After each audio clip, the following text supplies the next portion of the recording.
Dear students, class 10 के video classes में आपका स्वागत है। और हम लोग लगातार इस कोशिश में लगे हुए हैं कि ऑनलाइन भी क्लास जितना जल्दी हो सके उतना जल्दी चालू किया जाए। इसलिए जो बच्चे अभी तत्काल वीडियो देख रहे हैं वो वीडियो देखकर और इसका लाभ उठाएं। पिछले क्लास में मैंने बताया था कि विद्युत क्या चीज़ है। तो विद्युत एक प्रकार की ऊर्जा है, आवेशों से बनती है। मूल रूप से ऋणावेश बहते हैं। इलेक्ट्रॉन को ही ऋणावेश माना जाता है।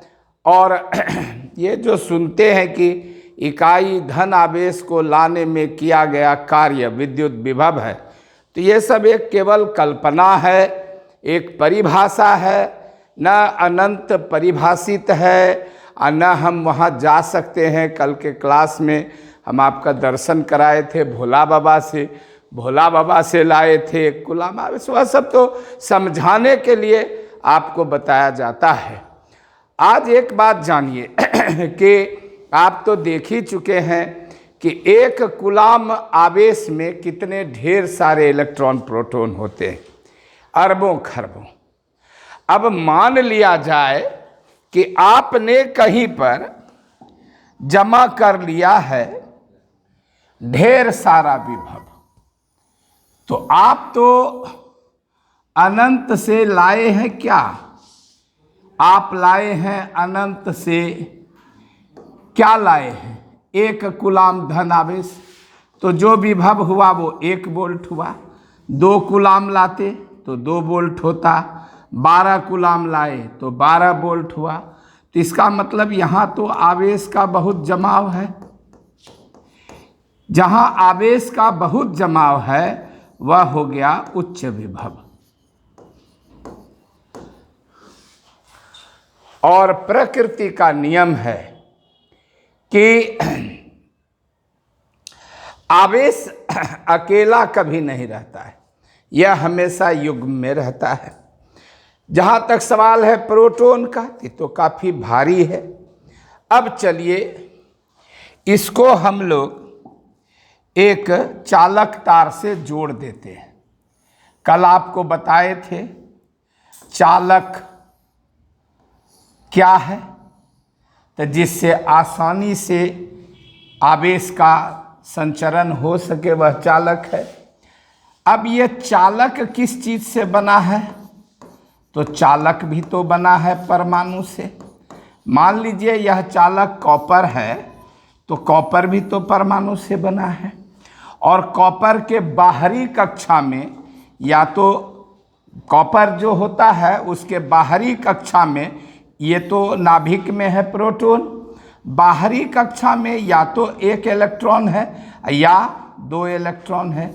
आप केमिस्ट्री, हम हमेशा बोलते हैं इलेक्ट्रिसिटी को समझने के लिए केमिस्ट्री का ज्ञान होना जरूरी है।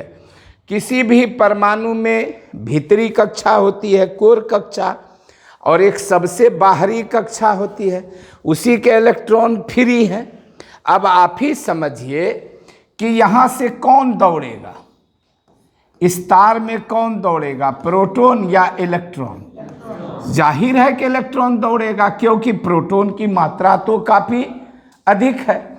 तो इलेक्ट्रॉन दौड़ेगा निकल कर जो बाहरी कक्षा में, क्योंकि फिर वही बात बोलेंगे, विद्युत वाहक बल, यानी विद्युत को बहाने वाला बल उत्पन्न हो चुका है। किस रूप में? विभव के रूप में। जैसे महाराज कंस को मारने के लिए भगवान श्री कृष्ण का जन्म हुआ था, उसी तरह से इलेक्ट्रॉनों को खींचने के लिए किसका जन्म हुआ है? विद्युत विभव का। इलेक्ट्रॉन गतिशील होंगे। ये इलेक्ट्रॉन जो गतिशील होंगे, क्या ये संख्या में 1 2 होंगे या अनगिनत होंगे? अनगिनत होंगे। तो ढेर सारे इलेक्ट्रॉन गतिशील होंगे। जब ये इलेक्ट्रॉन और सभी मिलने के लिए बेताब हैं और इससे मिल रहे हैं, इसको फ्यूज इससे मिले, इसको फ्यूज इससे मिले, इसको फ्यूज करते गए। और यहाँ कितने प्रोटॉन्स हैं? आपको बता ही दिए हैं 1 वोल्ट में 6.25 गुना 10 पर पावर 18 इतना प्रोटॉन है। कल ही बताए हैं ये, तो इसको फ्यूज करने में भी तो समय लगेगा। तो ये धड़ाधड़ इलेक्ट्रॉन बहेंगे। यही इलेक्ट्रॉन का प्रवाह है विद्युत धारा। जहां से इलेक्ट्रॉन निकलेंगे वहां का विभव क्या होगा, धीरे धीरे बढ़ता जाएगा। जितना इलेक्ट्रॉन निकलेगा उतना धनावेश बढ़ता जाएगा। तो यहाँ का विभव जब बढ़ता जाएगा तो एक समय ऐसा आएगा जो कल वाला बताए थे कि आपके समझने के लिए, कल हम लोग 2 बर्तन में पानी लिए थे और बीच में स्टॉपर पहले लगाए थे। इसके बाद इस बर्तन में पानी था अधिक और जब बहने लगा था तो इसमें पानी भरने लगा था और इसमें पानी घटने लगा था। जब इसमें पानी घटने लगा था तो क्या हुआ था, ये सब खत्म होने लगा था और इसमें पानी बढ़ने लगा था। और बढ़ते बढ़ते क्या हो गया था, अंत में जैसे ही दोनों बराबर हो गया तो प्रवाह क्या हो गया, बंद गया या रुक गया। तो यही कारण है कि सेल जब हम लेते हैं तो सेल से धारा कितना दिन बहता है, जीवन भर। क्या, जैसे जैसे इलेक्ट्रॉन यहाँ से निकलते जाएगा वैसे वैसे यहाँ का विभव बढ़ते जाएगा और जैसे दोनों का विभव समान हो जाएगा इलेक्ट्रॉन का बहना क्या हो जाएगा, रुक जाएगा। तो विद्युत धारा की उत्पत्ति का मूल कारण कौन है, विद्युत वाहक बल और विभवांतर। विभवांतर है तो धारा है, विभवांतर नहीं है तो धारा नहीं है। अब प्रकृति का नियम क्या है, प्रकृति का क्या क्या नियम है। ठंडी चीज से उष्मा गर्म चीज में जाती है या गर्म से उष्मा ठंडी में जाती है, पूछा जाएगा तो कहा जाएगा गर्म से उष्मा ठंडी में जाती है। कम आवाज को अधिक आवाज वाला सुन सकता है या अधिक आवाज को कम आवाज वाला सुन सकता है, तो फिर उत्तर होगा कि अधिक आवाज को कम आवाज वाला सुन सकता है। अंधेरे से प्रकाश में ऊर्जा आती है कि प्रकाश से अंधेरे में ऊर्जा जाती है, तो फिर जवाब होगा प्रकाश से अंधेरे में ऊर्जा जाती है।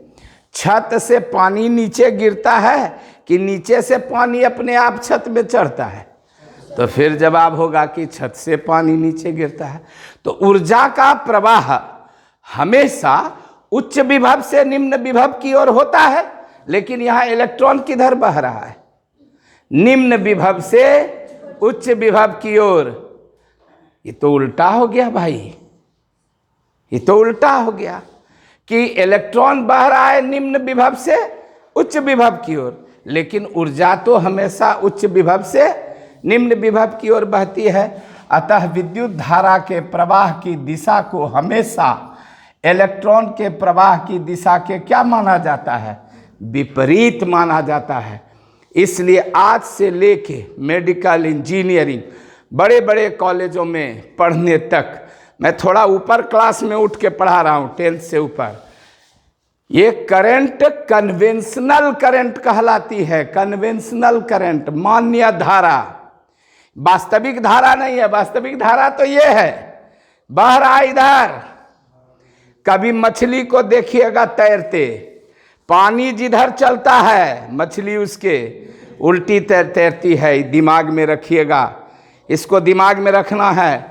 धारा जिधर बह रही है इलेक्ट्रॉन उसका उल्टा बह रहा है, और यही इलेक्ट्रॉन का प्रवाह ही विद्युत धारा है। आइए अब हम लोग परीक्षा का क्वेश्चन पढ़ें कि विद्युत धारा क्या चीज़ है।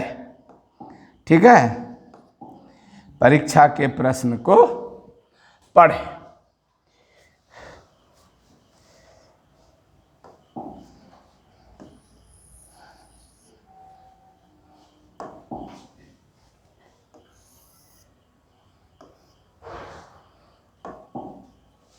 क्वेश्चन, ये शॉर्ट क्वेश्चन है, बोर्ड मॉडल है, परीक्षा में आता है और बहुत इम्पोर्टेंट है। फिर वही क्वेश्चन आउट सीरीज है, ये आता है, खूब आता है, परीक्षा में जम के आता है। विद्युत धारा से आप क्या समझते हैं?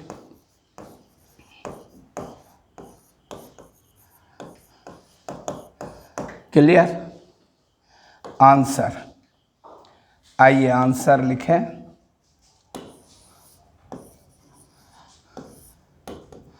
एक चित्र ये बना देना बहुत ज़रूरी है। ये चालक तार का चित्र है।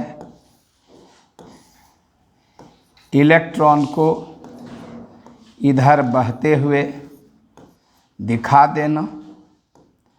हाँ, और विद्युत धारा को इधर बहते हुए दिखा देना। VA ग्रेटर देन VB दिखा देना। ये A बिंदु है, ये B बिंदु है, और ये अनुप्रस्थ काट हो गया, ये भी अनुप्रस्थ काट हो गया। इसी से होके धारा गुजर रही है। यहाँ लिखना है किसी चालक के अनुप्रस्थ काट से एकांक समय में प्रवाहित आवेश के परिमाण को, आवेश के परिमाण को विद्युत धारा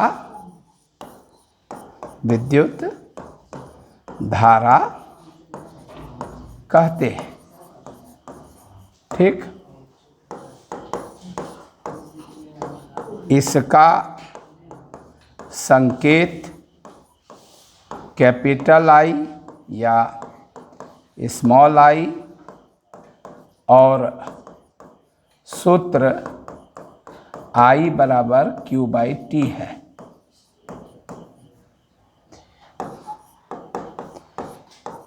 इसकी इकाई कूलाम प्रति सेकेंड देख ही रहे हैं। आवेश की इकाई कूलाम, समय की सेकेंड या एम्पियर है। अंग्रेजी में एम्पियर जब भी लिखेंगे छोटी अक्षर से लिखेंगे, हिंदी में बड़ा छोटा नहीं होता है। और यह अदिश है, यह अदिश है, स्केलर है, मूल मात्रक है। इसकी इकाई है ना कूलाम प्रति सेकेंड है, या इसकी इकाई एम्पियर है।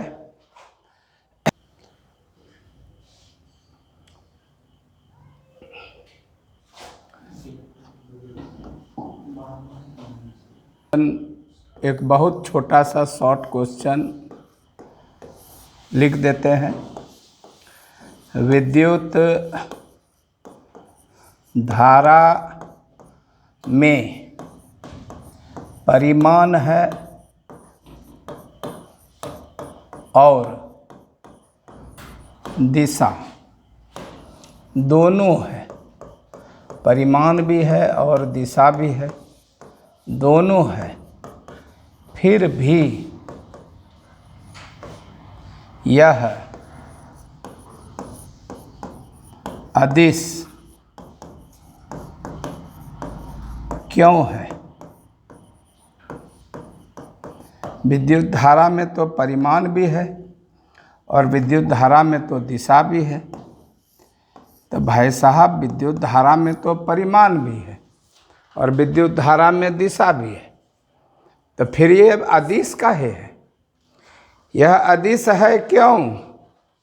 क्यों अदिश है? विद्युत धारा में तो परिमाण भी है, दिशा भी है, दोनों चीज है, तो फिर भी यह अदिश क्यों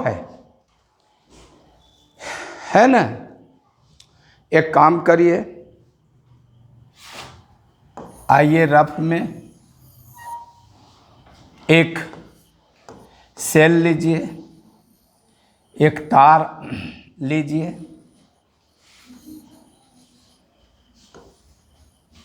और इससे एक बल्ब लगा दीजिए। बल्ब जलेगा हाँ या ना? जवाब होगा कि हाँ जलेगा। बल्ब जलेगा हाँ या ना? तो जवाब होगा कि बल्ब जलेगा। बल्ब तो जलेगा ही जलेगा। अभी जो धारा चल रही है वो इस दिशा में चल रही है, इस दिशा में चल रही है ना? ऐसे आ रही है, इसमें बल्ब में जा रही है, और इस दिशा से ऐसे चल रही है, धारा चल रही है। एक काम करिए, इस तार को खींच के सीधा कर दीजिए। ऐसा जो टेढ़ा है इसको टेढ़ा मत रहने दीजिए, इसको उल्टा दीजिए, इधर से ले आइए, है ना? तार को खाली उल्टा देना, से मोड़ उड़ के बल्ब जलाते हैं तो धारा तो घूम घूम के जाती है। तार को खोल के सीधा कर देंगे तब बल्ब झकास जलने लगेगा कि वैसे ही जलता रहेगा? नहीं, थोड़ा ज़्यादा जलने लगेगा। तार ऐसे कॉइल के रूप में लपेटा हुआ है, अब बल्ब जल रहा है, ठीक चल रहा है। अब एक आदमी को कह के कहिए बल्ब लेके सीधा हो जाओ, तो बल्ब जोर जोर से जलने लगेगा, यानी तब बुझ जाएगा, कुछ होगा परिवर्तन? तो दिशा तो बदल गई धारा की, लेकिन मान में कोई परिवर्तन हुआ नहीं। तो सदिश राशि किसको कहते हैं? जिसकी दिशा बदल जाने से मान में परिवर्तन हो जाए, उसी को क्या कहते हैं? सदिश राशि कहते हैं। इसलिए विद्युत धारा में परिमाण है, फिर भी यह सदिश राशि नहीं है, क्योंकि दिशा बदल देने पर इस पर कोई प्रभाव नहीं पड़ता है। तो यही आंसर लिखेंगे, विद्युत धारा की दिशा बदल देने पर उसके परिमाण में, परिमाण बोले तो वैल्यू, इंग्लिश मीडियम वालों के लिए, उसके वैल्यू में कोई परिवर्तन नहीं होता है, नहीं होता है।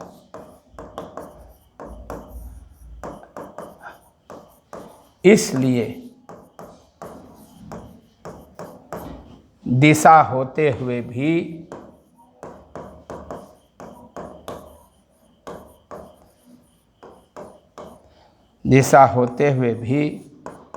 यह अदिश है।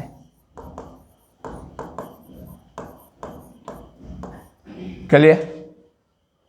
एक क्वेश्चन छोटे क्लास का, शॉर्ट क्वेश्चन, क्लास 8 का है। विद्युत परिपथ यानी इलेक्ट्रिक सर्किट क्या है? इलेक्ट्रिक सर्किट क्या है? विद्युत परिपथ क्या है? क्लियर? आंसर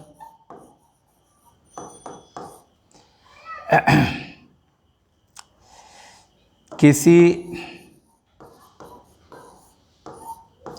विद्युतीय उपकरण में जिस मार्ग से, मार्ग यानी पाथ, जिस मार्ग से विद्युत धारा बहती है,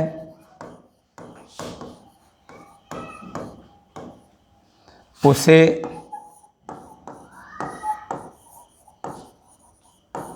विद्युत परिपथ कहते हैं।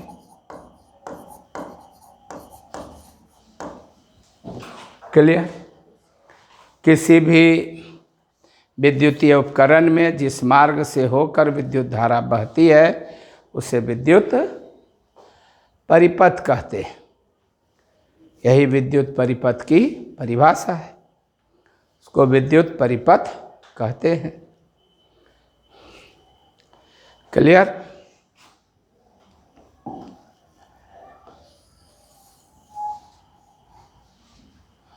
ठीक।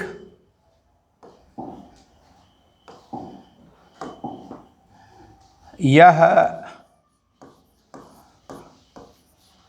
दो अवस्थाओं में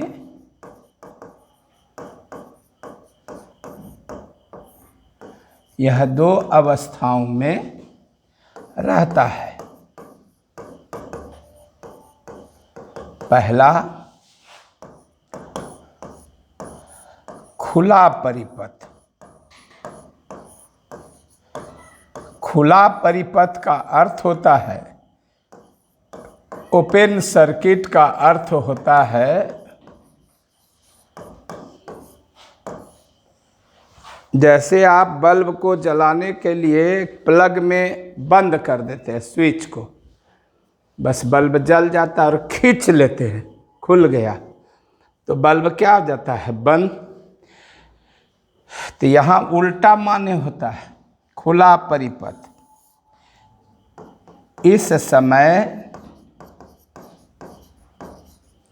धारा नहीं बहती है। याद रखिए, बहुत इम्पोर्टेंट है। खुला परिपथ का मतलब होता है कि इस समय धारा नहीं बहती है। अब परिपथ को बनाने का नियम है, आप इस तरह का चित्र अगर बनाते हैं तो इसका नाम होता है प्रतिरोध। प्रतिरोध क्या है? जिसमें आप करंट दे रहे हैं। और ये हो गया सेल, एक बड़ी लकीर और एक छोटी लकीर। बड़ी लकीर को उच्च विभव, छोटी लकीर को निम्न विभव। और ये हो गया स्विच और ये हो गया तार। तो आपका ये स्विच खुला है। के माने की, ई माने सेल, इसमें कोई धारा नहीं बह रही है। आई बराबर क्या है? 0 है। अगर आपको देखना है तो यहाँ पर आप एक आममीटर लगा दीजिए। आममीटर एक उपकरण है जो विद्युत धारा को मापता है और आप पाएंगे कि इसमें कोई विक्षेप नहीं है। इसका विक्षेप 0 है, यानी विद्युत धारा क्या है? 0 है। तो खुला परिपथ का मतलब होता है, जो छेद वाला घर में देखे हैं, छेद वाला देखे हैं ना, प्लग खींच लीजिए। जो भी पंखा चल रहा है, बल्ब जल रहा है, सब बंद। फ्यूज सर्किट में देखे हैं, खींच के रख लीजिए जेबी में, पूरा घर का लाइन बंद। तो परिपथ खुला, धारा बंद। इसके बाद देखिएगा, बंद परिपथ माने धारा चालू। और ये सब किस क्लास का है? 8 क्लास का है साहिब। ये हम आपको इसलिए पढ़ा रहे हैं कि कुछ बच्चा जो सब भूल गया होगा उसे भी याद हो जाए। बंद परिपथ, क्लोज्ड सर्किट, बंद परिपथ। तो इस समय धारा बहती है। धारा बहती है। और इसका चित्र क्या होगा, तो ये आपका प्रतिरोध हो गया। सारी कोई गिन के बनाएंगे 1 2 3 4, नहीं नहीं नहीं नहीं, गिन फिन के नहीं बनाते हैं यार। सर इसमें 1 गो सेल लगाए और इसमें 2 ठो सेल लगा दिए, 3 गो लगा देंगे, 4 गो लगा देंगे। सेल हम बढ़ा सकते हैं, ये भी बता देते हैं कि किसको क्या कहते हैं। यहाँ देखिए, इस बार इसका कांटा कुछ घुमा हुआ है क्योंकि इसमें कोई करंट जा रही है। और यही देखिए, ये जो डॉट है ना, इसमें नहीं है तो खुला, और जहाँ डॉट है वहाँ बंद। यहाँ से करंट निकली, इससे होके चली, इसमें गई, यहाँ से होके घुसी, इसमें घुसी, इसमें घुसी, इससे निकली, इसमें घुसी, इसमें घुसी, इसमें घुसी, इसमें घुसी, उससे निकली, और इस तरह से निकलते हुए यहाँ आके। और एक बात जानिए, धारा रुकती नहीं है, ये चलते रहती है, एक विशेष चीज़ जानिए। और एक चीज़ और जानिए, अगर एक धन प्लेट और एक ऋण प्लेट है तो इसका नाम होता है सेल। और अगर एक से ज़्यादा धन प्लेट और एक से ज़्यादा ऋण प्लेट है, 2 है, 3 है, 4 है, 5 है, तो इसका नाम हो जाता है बैटरी। तो सेल और बैटरी में क्या अंतर है? सेल में एक धनोद एक ऋणोद होता है, और बैटरी में एक से अधिक धनोद एक से अधिक ऋणोद होता है। और ये करंट बह रही है, एमीटर आपका नाप रहा है, रेजिस्टेंस R से करंट जा रही है, धारा 0 नहीं है बल्कि करंट कुछ न कुछ बह रहा है, 1 एम्पियर, आधा एम्पियर, जो एम्पियर करंट बहे। तो इस तरह से आई थिंक कि सभी बच्चों को यह समझ में आ गया होगा कि जब हम परिपथ में स्विच को खींच लेते हैं, कल हम ये सब स्विच, रेजिस्टेंस, ये सारा चीज़ हम यहाँ ला कर रखेंगे और हम इसको वीडियो में दिखाएंगे।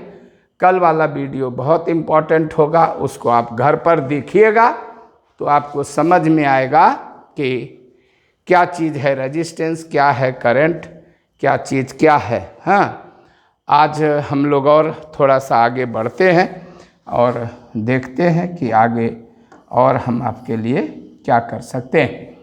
हम समझते हैं यहाँ तक सभी बच्चों को समझ में आ गया होगा। एमीटर एक उपकरण है, इससे करंट नापते हैं। कैसे नापते हैं, क्या नापते हैं, ये सब आगे के कक्षाओं में बताया जाएगा। अभी आप यही जान लीजिए कि एक उपकरण होता है एमीटर, उससे करंट नापते हैं। एक उपकरण होता है वोल्ट मीटर, उससे विभवांतर मापते हैं। तो विभवांतर मापने वाले उपकरण का नाम है वोल्ट मीटर, और धारा मापने वाले उपकरण का नाम है एमीटर। प्रतिरोध बक्स से मापते हैं, और भी बहुत सारी चीज़ें होती हैं, है ना। धारा की दिशा को गैल्वेनोमीटर से मापते हैं। कल हम आपको ये सारे उपकरण लाकर, परिपथ बनाकर, धारा की दिशा दिखा के, माप दिखा के हम आपको दिखाएंगे। क्लियर? चलिए कार्यक्रम को थोड़ा आगे बढ़ाया जाए। तो आप देख रहे हैं विद्युत धारा बहने में 1 2 नहीं बल्कि लाखों करोड़ों इलेक्ट्रॉन बहते हैं। अब चालक तार में इलेक्ट्रॉन बह रहा है, तो चालक तार में इलेक्ट्रॉन बह रहा है। जैसे मान लिया जाए कि एक छोटी सी पतली सी गली है, और उसमें जैसे अगर आप देवघर गए होंगे बाबा मंदिर में, या कुछ लोग जो मुस्लिम भाईजान लोग हैं वो लोग हज करने के लिए जाते हैं, तो जहाँ लोगों की बहुत भारी भीड़ होती है वहाँ ठेलम ठेला होना तो स्वाभाविक है। और आपको हम कल भी बता चुके हैं कि इलेक्ट्रॉन का स्पीड कितना होता है, तो 3 लाख किलोमीटर पर सेकेंड। और चालक तार के छोटे से जालक से लाखों करोड़ों इलेक्ट्रॉन चल रहे हैं। तो आपस में टकराते हैं। यही कारण है कि आप देखे होइएगा हाई वोल्टेज का करंट आने पर कुछ न कुछ सन सन सन सन की आवाज़ होती है। और गर्म होना तो स्वाभाविक है, जब एक दूसरे से इलेक्ट्रॉन टकराएंगे तो घर्षण से ऊष्मा उत्पन्न होगी।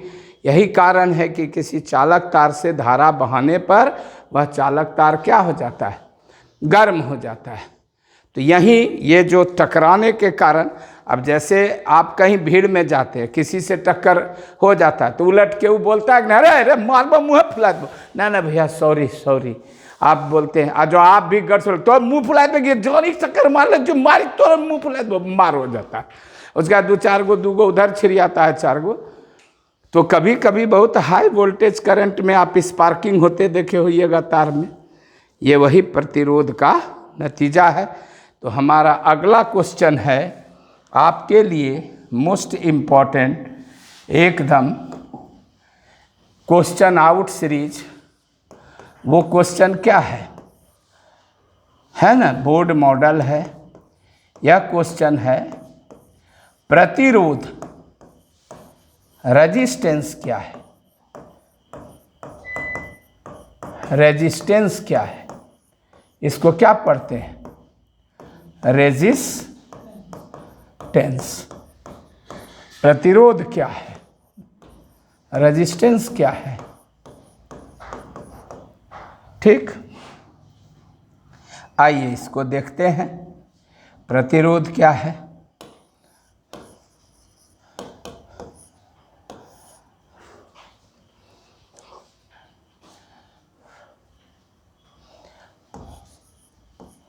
ओम एक वैज्ञानिक थे, साइमन ओम उनका नाम था, साइमन्स ओम। ओम एक वैज्ञानिक थे। ओम ने विभिन्न प्रयोगों से पाया, यही लिखना है परीक्षा में, तब आपको 2 में 2 नंबर आएगा। दूसरा परिभाषा लिखने पर 2 में 2 नंबर आना मुश्किल है। ओम ने विभिन्न प्रयोगों से पाया कि चालक तार का ताप नियत हो तो उसके छोरों का विभवांतर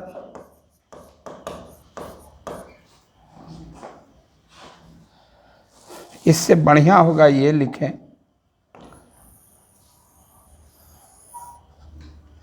तो उससे प्रवाहित धारा, उससे प्रवाहित धारा उसके छोरों के विभवांतर की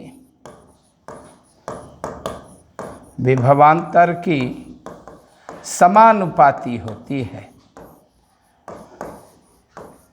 समानुपाती होती है। अर्थात भी समानुपाती आई।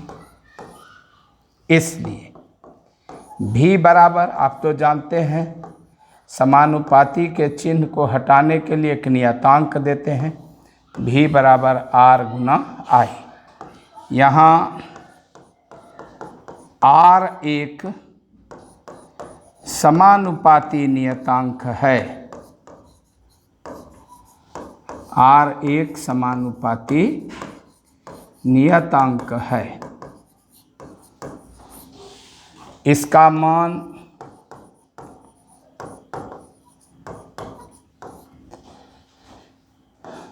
चालक तार की लंबाई, कॉमा उसके अनुप्रस्थ काट के क्षेत्रफल तथा उसकी प्रकृति पर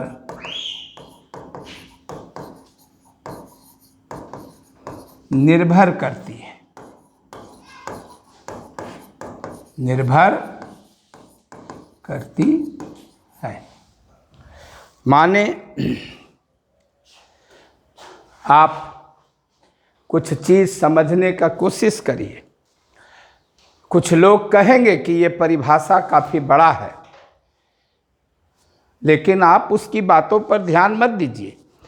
जब किसी लड़के का या किसी लड़की का कॉपी सहने लगते हैं टीचर और देखने लगते हैं कि इस लड़के की कॉपी में पूरा अंक जा रहा है, तब वह खोजने लगते हैं कि इसने कमी कहाँ किया है। क्या ये छोटा मोटा परिभाषा तो नहीं लिख दिया? अगर छोटा परिभाषा लिख दिया तो फटाक से आधा नंबर काट लेते हैं, तो 2 के जगह 1.5 नंबर हो गया। ऐसा अगर 4 क्वेश्चन में कट गया तो 2 नंबर घट गया। और क्या है, topper, second topper, third topper, district topper में क्या है? 454, 456, 473, 475, यही ना अंतर है।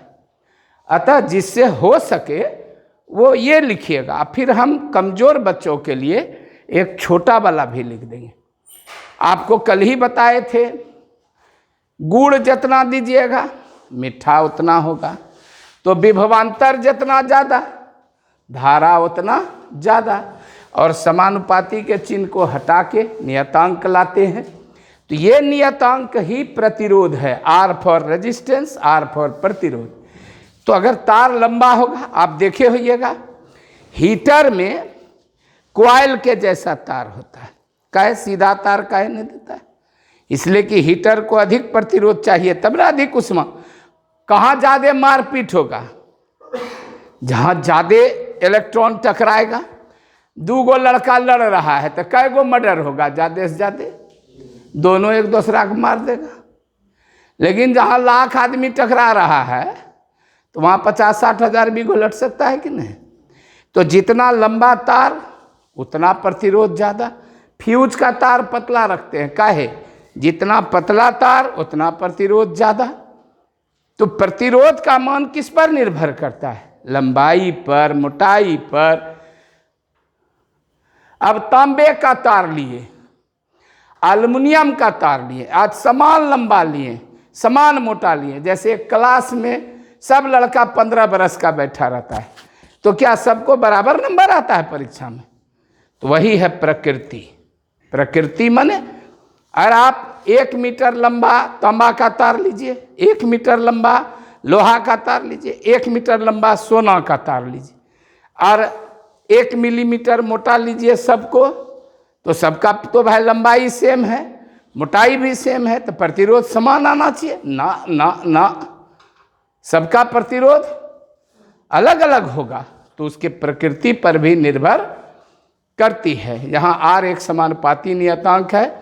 इसका मान चालक तार की लंबाई, उसके अनुप्रास्थता, काट के क्षेत्रफल तथा उसके प्रकृति पर निर्भर करती है नहीं, बल्कि उसके प्रकृति पर निर्भर करता है। प्रतिरोध पुल्लिंग है, ठीक है।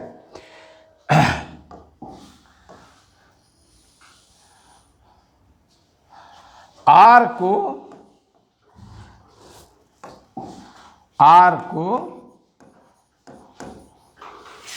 चालक तार का प्रतिरोध कहते हैं।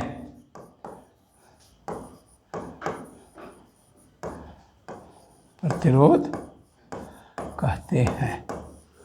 इसलिए R बराबर V/I, यही R का सूत्र हो गया। तो इसकी इकाई क्या होगी? इसकी इकाई क्या होगी बताइए? कल पढ़े हैं वोल्ट बटे मन प्रति एम्पियर। अब ये इकाई काफ़ी लंबा चौड़ा है, वोल्ट प्रति एम्पियर। तो इसको हम लोग संक्षेप में क्या कह देते हैं? इसको हम लोग संक्षेप में ओम कहते हैं। ओम के ही नियम से इसकी परिभाषा का जन्म हुआ। अतः और ओम लिखने में ज़रा देखिएगा कैसे लिखते हैं। ये आगे बढ़ाया, पीछे हटाया, ऐसा लिखते हैं। अब आपसे अगर ऐसा नहीं फरियावे तब भोला बाबा बना दीजिएगा। क्लियर? नाम भी है ओम, ओम नमः शिवाय, इसी को ओम कहते हैं। यही प्रतिरोध की इकाई है। और प्रतिरोध अदिश राशि है। प्रतिरोध अदिश राशि। सर एक बात पूछे? हाँ पूछिए। विद्युत से संबंधित सभी राशियां क्या अदिश राशि हैं? नहीं, कुछ राशि है विद्युत से संबंधित जो सदिश है, लेकिन अभी छोटे कक्षा में उसकी चर्चा नहीं होगी। तो ये तो हो गया लंबा चौड़ा परिभाषा।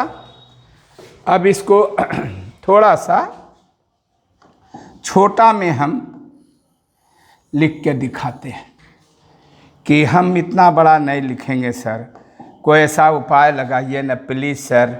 आई लव यू, तो लीजिए आई ऑल्सो लव यू, या अथवा, है ना। इसकी दूसरी परिभाषा लिख रहे हैं।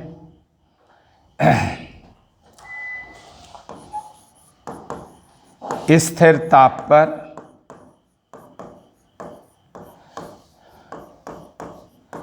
चालक के विभवांतर ब्रैकेट में भी और उससे प्रवाहित धारा ब्रैकेट में आई के अनुपात को प्रतिरोध ब्रैकेट में आर कहते हैं। आर बराबर भी बटे आई, इकाई वोल्ट प्रति एम्पियर या ओम।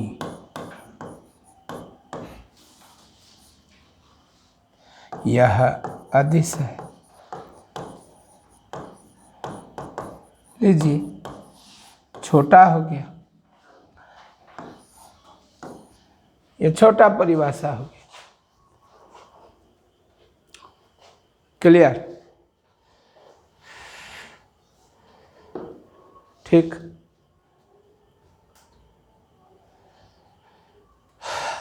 आज इतना ही करके हम आपसे विदा लेते हैं, और कल फिर हम लोग थोड़ा प्रैक्टिकली सब चीज़ को करेंगे, देखेंगे, तो फिर जैसा होगा वैसा करेंगे। ठीक है। जो लोग हमारे लॉज में रहते हैं उन लोगों को तो थोड़ा सा फ़ायदा होगा ही, क्योंकि वो थोड़ा विजुअल भी देख लेते हैं, और जो लोग लॉज में नहीं रह पाते हैं, 2 4 5 10 लड़के, तो उनको तो लॉस थोड़ा होना स्वाभाविक है। कोई बात नहीं है, चिंता मत करिएगा। अभी आप वीडियो क्लासेस देखते रहिए, फिर ऑनलाइन में भी आएंगे। एक ही चीज़ को कई बार पढ़ाया जाएगा। आप ज़रा भी चिंता नहीं करिएगा, हमारे नेटवर्क से जुड़े रहिए। जो लोग मिलना चाहें, जिनको दिक्कत होती है, 1-2 बच्चे पूरा मास्क लगा के प्रोटोकॉल का पालन करते हुए इंडिविजुअली आकर एक आध लड़कियां, एक आध लड़के मिल सकते हैं, परंतु झुंड में नहीं आए। खुद भी बचे, डिस्टेंस मेंटेन करें, 2 गज की दूरी, मास्क है ज़रूरी। कोरोना का वेरिएंट अलग अलग रूप में आ रहा है, बड़ा राक्षस है। जीवन रहेगा तो बहुत कार्य करने के लिए है, इसलिए घर पर रहें, सेफ रहें, वीडियो देखते रहें। और एक रिक्वेस्ट, सब्सक्राइबर बढ़ाएं, अपने फैमिली मेम्बर्स को, रिलेटिव्स को हमारे वीडियो को सब्सक्राइब करने के लिए अनुरोध करें। इससे आपका वीडियो क्लास जल्द से जल्द आएगा। जितना ज़्यादा सब्सक्राइबर होगा, अब मात्र 40-50 सब्सक्राइबर की मुझे कमी है, आप उसको बढ़ाने में हमारी मदद करें। धन्यवाद।